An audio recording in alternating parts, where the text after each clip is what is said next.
Well, the mass hysteria surrounding the coronavirus outbreak continues to ramp up. I want to take a break from my usual series of attempting to rebuild society and see if I can salvage this current one.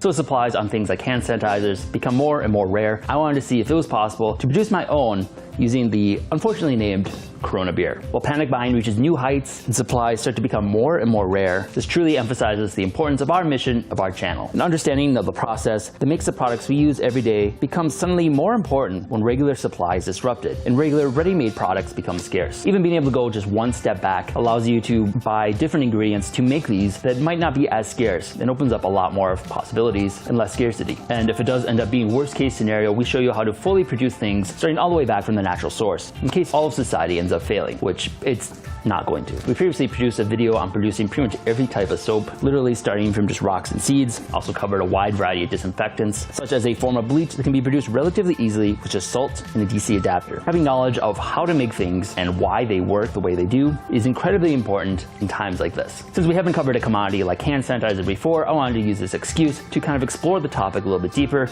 and try and take a product like Corona and produce hand sanitizer.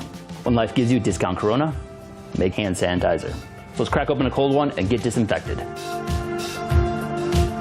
First up, the myth that people are confusing Corona beer with the coronavirus is actually a complete myth and is a misrepresentation of a study that just showed general interest in the beer is down, likely because a lot of people are in quarantine.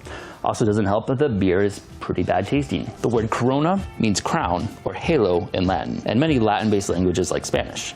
The current pandemic, more accurately named COVID-19, contains the coronavirus name because the group of viruses appear to have a crown when viewed in an electric microscope, caused by the outside of a virus having club-shaped protein spikes.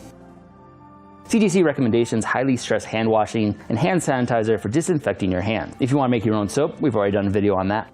In order for a hand sanitizer to be effective at killing viruses like the coronavirus, at least 60% alcohol is needed. Alcohol works as a disinfectant through a process called denaturation. It has the unique property of their molecules having both water and fat-loving attributes, which allows it to break down the protective membranes of bacteria and virus, effectively destroying them.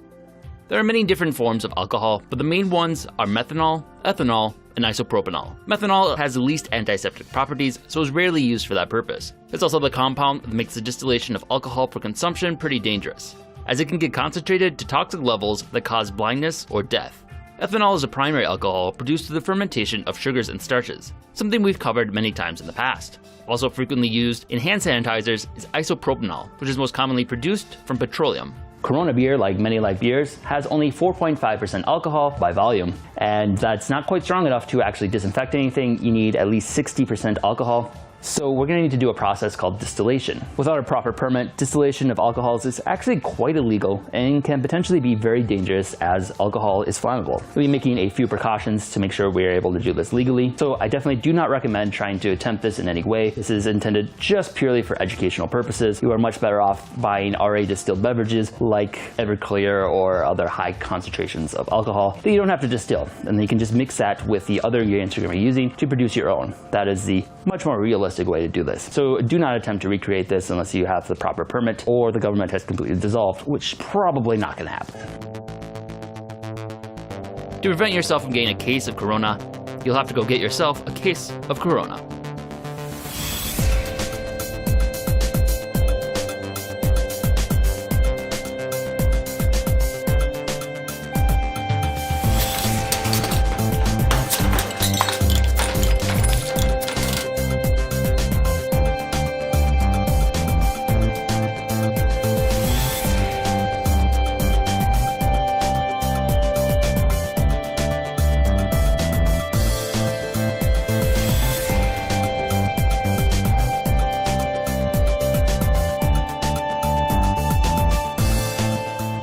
Probably the most straightforward way to do a distillation like this is just a basic chemistry kit. We have a boiling flask here inside the mantle that will heat it up to the desired temperature. The alcohol will evaporate first at around 79 degrees Celsius, and then we have the column set up here that will force the evaporate through it, and we have cold water being cycled through this tube, and that will cause the alcohol to condense and come out this bottom flask.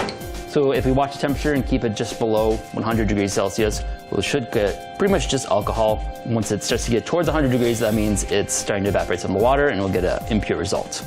And then once you do this once, you want to do it a few times. So not everybody has the advantage of having a full chemistry set back at home. So I want to try and do more of an improvised method using some household items. So one of the ways I'm going to try is using a pot, a bundt pan, and some bowls to try and make a makeshift one, but basically following the same concept. I found it as a method for water distillation, for purifying water, which is also a useful ability to have. In theory, it should work, so let's try it out. Alright, so this basically works in the exact same way as the chemistry set, just all vertical. So at the bottom we have the beer and the pot, which is slowly being heated to just the boiling point of alcohol, which will then evaporate, and it'll go through the little hole in the bundt pan and collect at the top of the glass bowls on top. And there it'll be trapped until it starts to cool, where it's farther from the heat, and it'll condense on the surface of the bowl, where it'll then roll down the edges and collect in the bundt pan. A little temperature probe in here, so we're just going to monitor the temperature, make sure it stays below the boiling point of water. We should get relatively pure ethanol. Overall, this isn't the most efficient method, as there's a lot of leakage through the cracks where some of the alcohol vapors will escape, but it should do pretty well for a makeshift distiller. And we should get a relatively pure ethanol in the bundt pan. Carefully monitored this and checked once it started to reach the boiling point of water, took it off at that point, and the end result was actually pretty good. It still has a fair amount of water in it, so running it through a few more times to really distill it down would be ideal. But in case you don't have a bundt pan like this, I'd try using some other kitchen household items and like a teapot and see if we can rig something else up, a different method. Thanks, kid. Maybe want some beer? So then for another option to try to distill it, we have a teapot here. Just going to tape a tubing onto the end of it, and then inside of it should collect the ethanol vapors as they evaporate. We'll go through the tube, and then probably put some ice around it to help it cool. Then at the end should come liquid ethanol.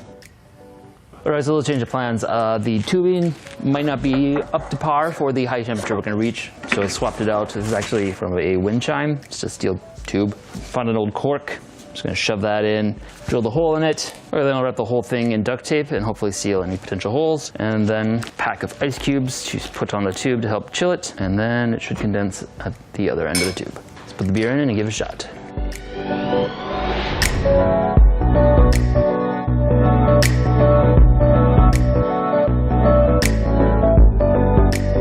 Okay, so it looks like it actually worked out pretty good. The duct tape has held up under the heat. I got a nice condensation here, got a nice yield.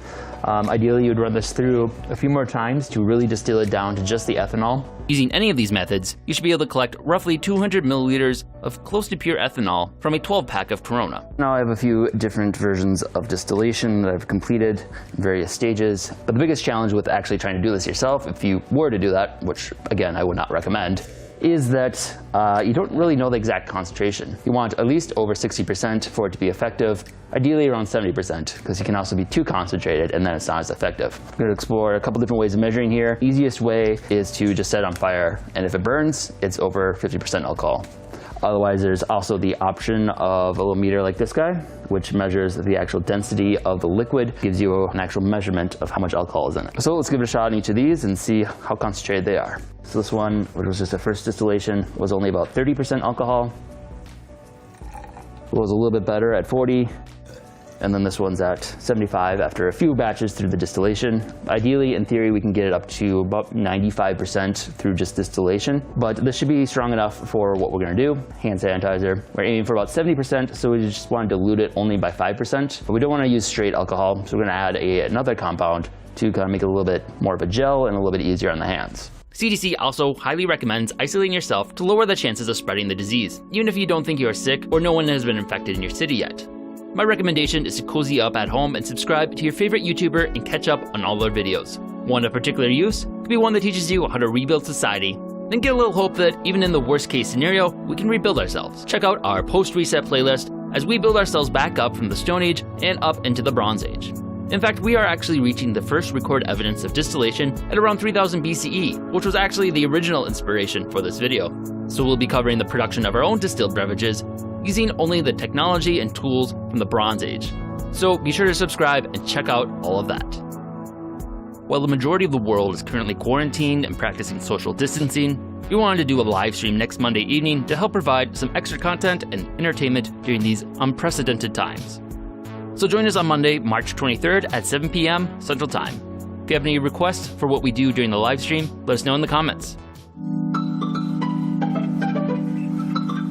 In addition to just the alcohol, there's oftentimes some sort of gelling agent that's used to kind of make it a little bit thicker, so you actually rub it on your hands and stuff and make it a little bit less harsh. One item you can use is aloe. I previously used these plants for sunscreen. They've just been sitting around waiting for another use. People are not hoarding these. Still available at the grocery store last I checked. To actually harvest it, just gotta cut it open, scrape it out, and it's just the contents of the leaves. Kind of cool.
Gooey.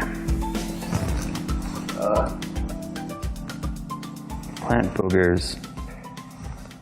Gooey.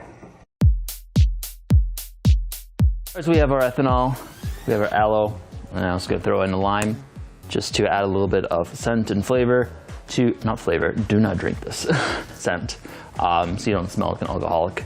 Make it a little bit more pleasant. And then I'm going to mix them all together. I'm going to do it at exact ratio so we can stay above the 70% alcohol, so it can still be an effective disinfectant. So we got about 179 grams of ethanol, roughly 75% alcohol. And then we have some aloe, so add maybe 9 grams, and just a little bit of lime, and we'll make a mixed drink that you do not drink. Just a hint of lime.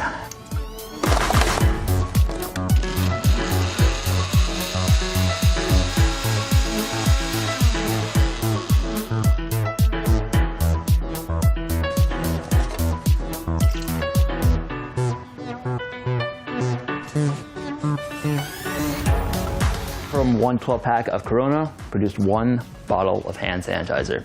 And in most situations, this is a very ineffective and expensive way to do it. But with the shortages, actually could be cheaper. I mean, a 12-pack hand sanitizer has been going for up to like $65, $75, $85. So in this unique situation we are in right now, this is actually a cheaper way to produce it.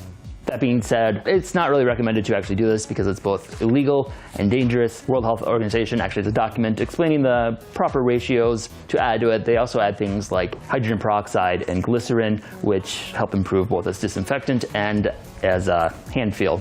Could have added glycerin. It is something I have made in the past during our soap video, but opted not to because we had the aloe. Give me a paper towel. So we got one made, hypothetically, in fact possible to do. I hope you guys enjoyed this. At this point, we've all heard a lot about this virus. It's had a very large impact on our lives. So this is probably gonna be the only video we do that's directly relevant to the actual coronavirus outbreak. At this point, we're all kind of probably getting a little tired of all the coronavirus. It's like the only thing you can talk about. So moving forward, going back to our main series, highly recommend you subscribe and check them out. It's a great thing to watch while you're self-quarantined. And we're just going to keep on producing videos for as long as we can. Hopefully everybody can enjoy this. Stay calm, wash your hands, and thanks for watching.